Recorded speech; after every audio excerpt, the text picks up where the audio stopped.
Hi, welcome to Digging for Truth, presented by Associates for Biblical Research. I'm your host, Henry Smith. Mass extinctions, fossils across the globe, dinosaurs, woolly mammoths, trilobites, the Ice Age, and even floating forests. These are just some of the amazing subjects discussed by our friend Paul Garner in his book, Fossils and the Flood. And it's my privilege to welcome Paul to Digging for Truth to talk about his book over the next two episodes. Well, Paul, welcome to Digging for Truth from across the pond, as it were. That's right. Thanks, Henry. It's great to be here. Well, we're excited to have you on the program to talk about your book, Fossils and the Flood. And this is a wonderful book. I've had a very enjoyable time reading through it, and we're going to be discussing it today and hopefully edifying people and showing them how they can trust the Bible. But before we get into that, Paul, I would love to have you introduce yourself to our audience. You're on our show for the first time, and we're very grateful for that. Tell us about what you do, Biblical Creation Trust, which you're a part of, and your passion about this subject. Yeah, sure. I'm a researcher and lecturer with Biblical Creation Trust, which is a small creationist organization here in the UK. I've been doing that for about 20 years now. My background is in the earth and the life sciences. My master's degree is in geoscience with an emphasis in paleobiology, which is all about fossils and the history of life. In fact, my postgraduate research was in dinosaur diversity. I'm also co-host of the Let's Talk Creation podcast with Dr. Todd Wood, fortnightly podcast. We have various guests on. It's available on YouTube and all the usual sort of streaming platforms. And I'm the author of a couple of books that people might know about. The New Creationism, which was a popular level overview of the creation model, and then Fossils and the Flood, which is the book that we're going to be talking about today. Super. Well, that's sort of a tour de force. We could talk a lot more about all that, right, Paul? But we do want to get into our conversation about the book. I guess the starting point would be, Paul, if we think about where did the idea of the book come from, the genesis of the book, if you want to say it that way. Sure.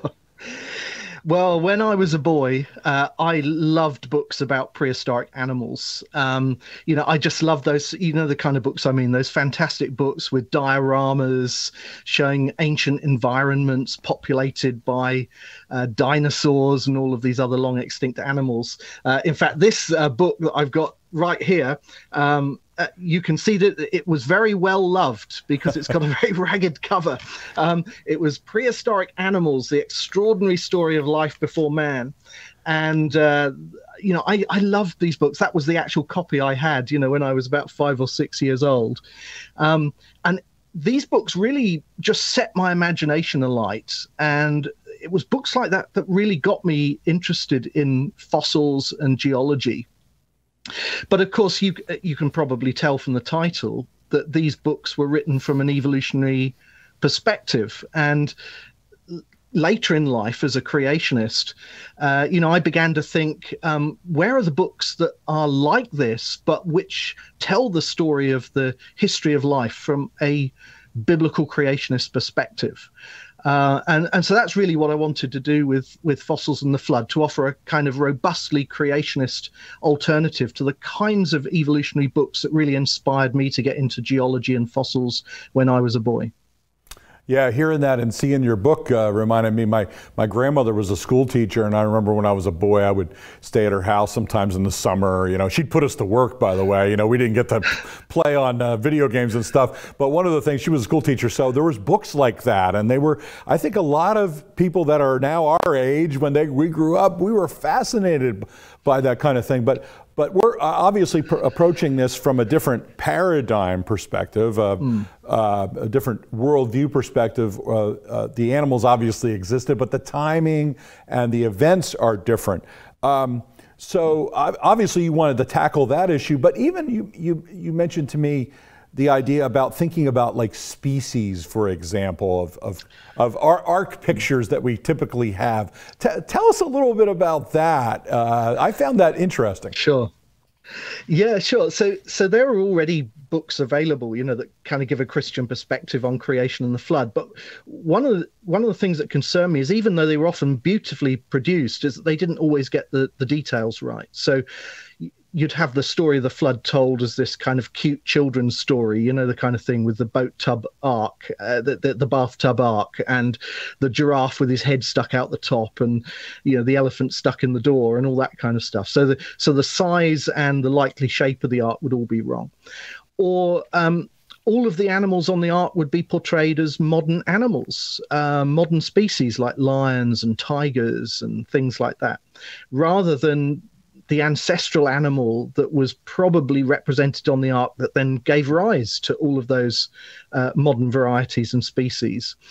And even creationist books that I think tried to put some of those things right also missed, I think, some things, like they would often portray Noah and his family as very typical Bible story type characters, perhaps dressed in rather anachronistic clothes, or portrayed almost as if they were sort of white Western Europeans or something like that. Yes. Or maybe they'd have dinosaurs on the ark, but there would be lots of other extinct animals that ought to be represented on the ark that would be missing. So I was very keen in this book to try to draw upon the best biblical and scientific scholarship within creationism, to try to get some of those details right, and to sort of present that in a popular way to a lay audience.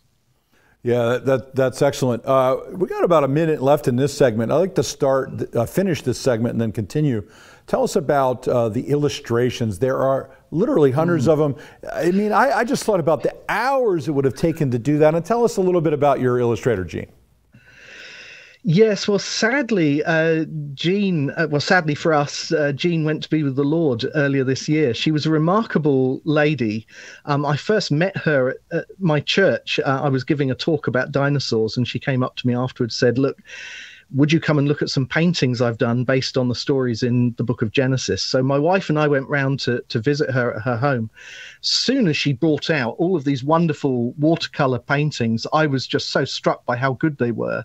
And I said, "Jean, these are fantastic. How about working on a book project with me?" So that's what we did. She kind of threw herself into this project, and I very much see this book as much her book as it is mine, because it really wouldn't be what it is without all of Jean's fantastic illustrations. Over 200 watercolor paintings that she did for this book, including lots of wonderful dioramas. Yeah, we're going to talk about that a little bit more in our next segment, because that's a major feature of the book, is the illustrations. Really draws out your imagination, not only for adults, but for kids as well. And friends, we're here with Paul Garner talking about his book, Fossils and the Flood, and we'll be right back. In a culture of intense Bible-denying skepticism, Associates for Biblical Research exists to strengthen followers of Jesus by affirming the authority of the Bible. Our archaeological fieldwork and original research form a strong foundation in upholding the reliability of the Scriptures. For students or anyone asking if they can really trust the Bible, please visit our website and partner with us by joining our prayer team or financially supporting this ministry. And thank you for standing with us. Watch Lighthouse TV wherever you go. Available on Roku, Amazon Fire TV, and Apple TV. Search Lighthouse TV online on your streaming device, or go to our website, lighthousetv.org, for more information. Hi, welcome back to Digging for Truth. I'm Henry Smith, your host, and we're talking with Paul Garner today about his book, Fossils and the Flood. And we recommend that you pick that up. One of the places you can get that is at isgenesishistory.com. All right, Paul, we were talking about the illustrations and your wonderful illustrator, Jean, who's gone home to be with the Lord, but blessed us with these beautiful drawings in here. Let's talk about that a little bit more, and part of the strategy with that for younger people. Sure. I was so pleased that Jean got to see the book, after all the amazing work that she did on it. And I think that the illustrations, Jean has got this fantastic, lively, colourful style. And I think it would just help to draw in particularly younger people to enjoy this book. So when I wrote the text, I kind of, intended the text to be aimed at maybe teens up. And I think when you first look at the book, you might think it's aimed at younger readers. But I think it's a book that the whole family can enjoy, because children will just absolutely love all of these fantastic, colorful paintings. But then the text allows you to sort of dig deeper into the subject. And Jean just did this fantastic job, particularly in these wonderful reconstructions. We tried to sort of reconstruct what the world was like before the flood in unprecedented detail. Nobody had ever sort of published a book like this one. And then also looking at environments after the flood, the recovery of the world after the flood. And Jean, she hadn't really got any science training, but she took the source material that I was giving her, and she just came up with these absolutely fabulous illustrations that I know everybody will enjoy. Yeah, and to your point, you've taken the evidence of what we know of. Okay, so we have like modern cats, for example, or horses, and we put them on the ark in these pictures. But what you did was look at the scientific literature and what ancestors of cats and horses would have looked like. And so she did such a wonderful job of drawing them. But I'd like you to talk about not only the drawings and their accuracy, but the reasons why we know pretty good detail about why they look this way, and they don't quite look like the way they do today. Sure. So when we look at the fossil record, take horses, for example, we see a huge number of fossil horses. There's much more diversity in the horses than we see today. And those fossil horses are in what we think are post-flood rocks. So all of that diversity must have come from the original pair of horses that Noah took on the ark. So that pair of horses didn't really look like modern horses. In fact, the oldest horse that we find in the fossil record is this rather small animal. It had different kind of teeth. They were sort of browsing teeth rather than teeth for grazing. And it had multiple toes on the foot rather than the single hoof. And it looks as if this original ancestral horse, the representative of the horse kind that Noah took on the ark, then gave rise to all of the species of horse that we find in the fossil record. So what I did was I went back to look at what are the earliest post-flood representatives of all of these different groups, and those are the animals that we represented as the animals that were on the ark, rather than the modern species, which are actually their descendants. Yeah, I thought that was one of the most intriguing parts of your book. It makes total sense.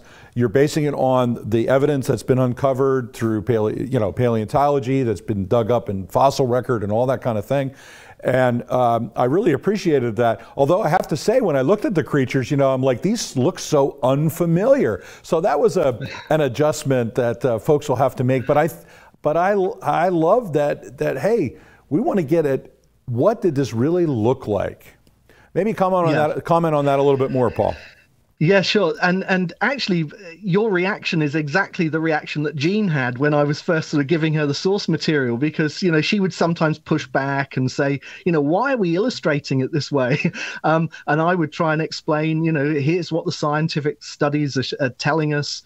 And, I was very keen that we tried to get those scientific details as correct as we could. Maybe I didn't always get the details right, but I was trying to draw on the very best scholarship, the very latest research that creationists are doing that tells us what those animals on the ark were like.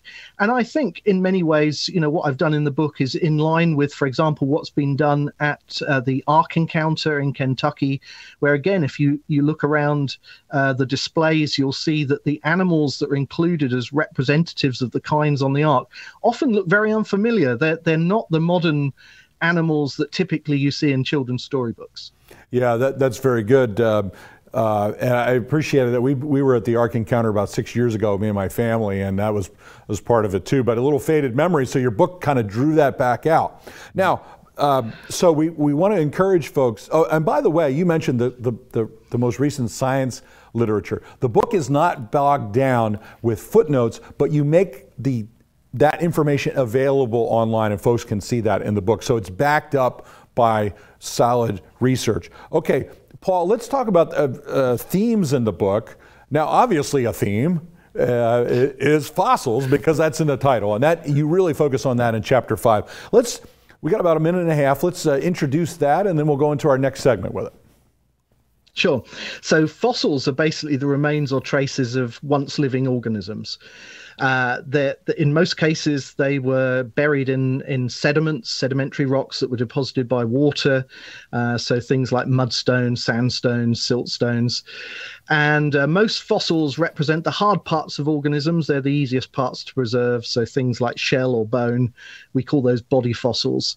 But there are also fossils which are not parts of the organisms themselves, but represent the traces of their activity. We call those trace fossils, and they might be things like footprints or animal burrows.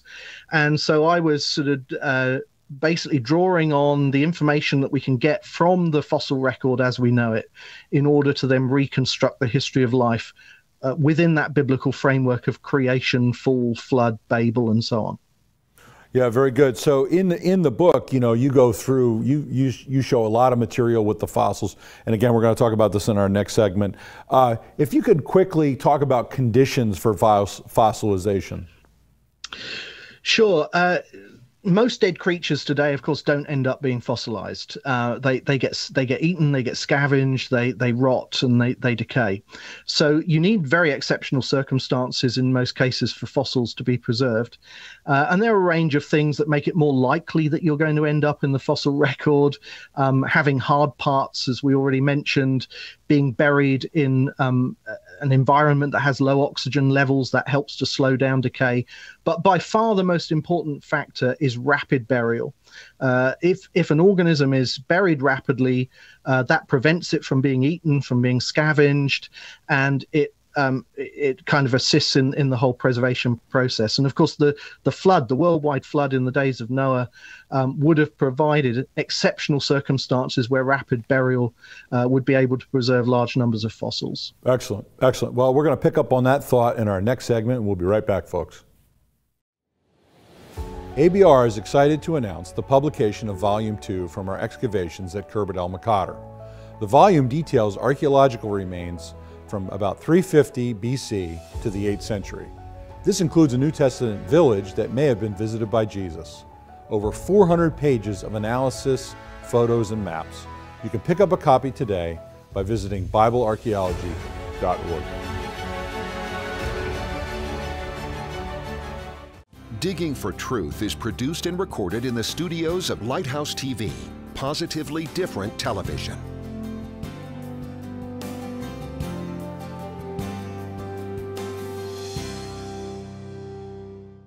Hi, I'm Henry Smith. Welcome back to Digging for Truth, and I'm here with Paul Garner. We're talking about his book, Fossils and the Flood. And we're just having a fascinating discussion about this wonderfully illustrated book. It's actually been translated into Dutch. It can be found at a website called logos.nl, which is wonderful, and also is genesishistory.com, which we've talked about, this movie we've talked about on the show numerous times. Okay, Paul, so lots to say about fossils.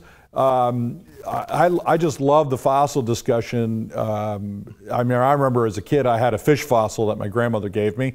I've got it somewhere in the archive. And so let's talk about it. You talked about conditions for fossilization, but there's lots of other stuff to talk about. I'll let you do that. Sure. One of the things I do in the book, I have a whole section at the back where I talk about all of the major groups of fossil organisms that we find. So I wanted to sort of make this an educational resource, that families could enjoy together. So we have a wide variety of different groups in the fossil record, from microscopic organisms to plants to invertebrates and vertebrates. And, I go through all of those groups and I give examples, information about them, where they're found in the fossil record and so on.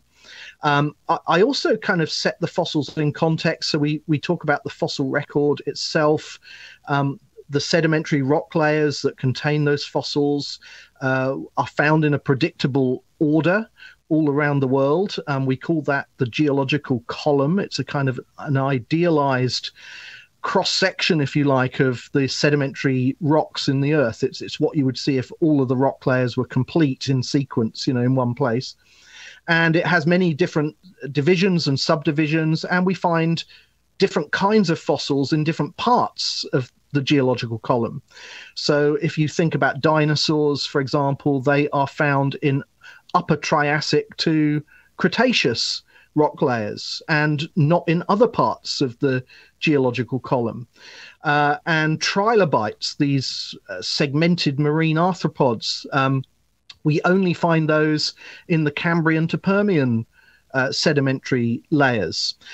So there's this predictable order. Now, of course, that raises a question, which is, what does this mean? How do we explain this sequential order of the fossils? Well, of course, according to the evolutionary viewpoint, this stack of rock layers was deposited over a very long period of time. It represents hundreds of millions of years of Earth history. And the fossils that we find in these different rock layers represent the animals and plants and other organisms that were living at different periods in Earth history. And the order in which we find the fossils represents the order in which these different groups evolved over long periods of time. Now, of course, the creationist viewpoint is very different. Creationists believe that these sedimentary rock layers were laid down over much shorter periods of time. Many of them were deposited, of course, during the worldwide flood in the days of Noah.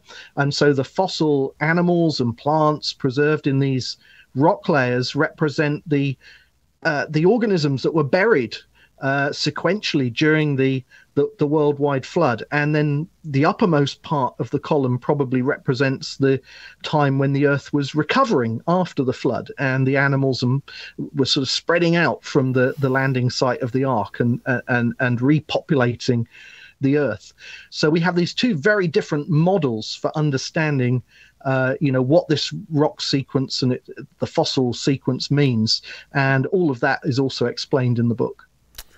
Yeah, and I appreciated that sketch and overview of, I personally have encountered that general sketch that you just laid out numerous times, but it was good to see it again, to see it in a fresh way. One of the questions that comes up, Paul, always, that you address this in the book, is the issue of human fossils. Could you give us a tutorial on that? Why, basically the question is, why don't we seem to find human fossils from the world before the flood? Sure. So creationists disagree a bit about exactly where does the flood end in the geological record, but I think the most likely place where the flood ends is at the end of what we call the Mesozoic rock layers. So that's about where the dinosaurs disappear. And what that means, if that's correct, is that we don't have any human fossils in flood rocks. So they're missing. And people often ask that question, why don't we have human fossils in the flood rocks? I think the question is a bit broader, because not only do we not have humans in those flood rocks, but most of the mammals are missing, most of the birds are missing, most of the flowering plants are missing. We find those as fossils in what we think are the post-flood layers, but we don't find them in the flood rocks. When I look at that, when I look at humans, birds, mammals, flowering plants, that looks to me like a whole biome, a whole coherent ecosystem. So it looks as if the ecosystem, the biome where the humans were living before the flood, for some reason, was not preserved in the flood rocks. It was preferentially destroyed during the flood. And I think at this point we can get into lots of speculation about why that might have been. Perhaps the humans were living right on top of one of the fountains of the great deep that broke open at the beginning of the flood, Genesis chapter 7 and verse 11. Maybe they were destroyed during the catastrophic tectonics that was going on during the flood. Maybe they were just sort of washed away into the ocean and not preserved. We can speculate about why that might be, but I think it looks as if that entire biome was destroyed. And of course, maybe that was part of the purpose of the flood, was to, wipe mankind from the face of the earth. Yeah, I think that's good. As we wrap up, I'm going to say this, and then we appreciate your being on the show, Paul, and we're going to come back for part 2. I would just say one of the things I like about your book is that you set these theories tentatively. The Scripture governs. The idea, okay, here's some plausible scenarios of why we don't have human fossils. They seem reasonable, but we don't know. And I really appreciated that tone and sort of approach to it. So, Paul, come back for part 2. Don't go away. And friends, please don't go away. We'll be back with Paul Garner to talk about his book, Fossils in the Flood. And thank you for joining us for Digging for Truth.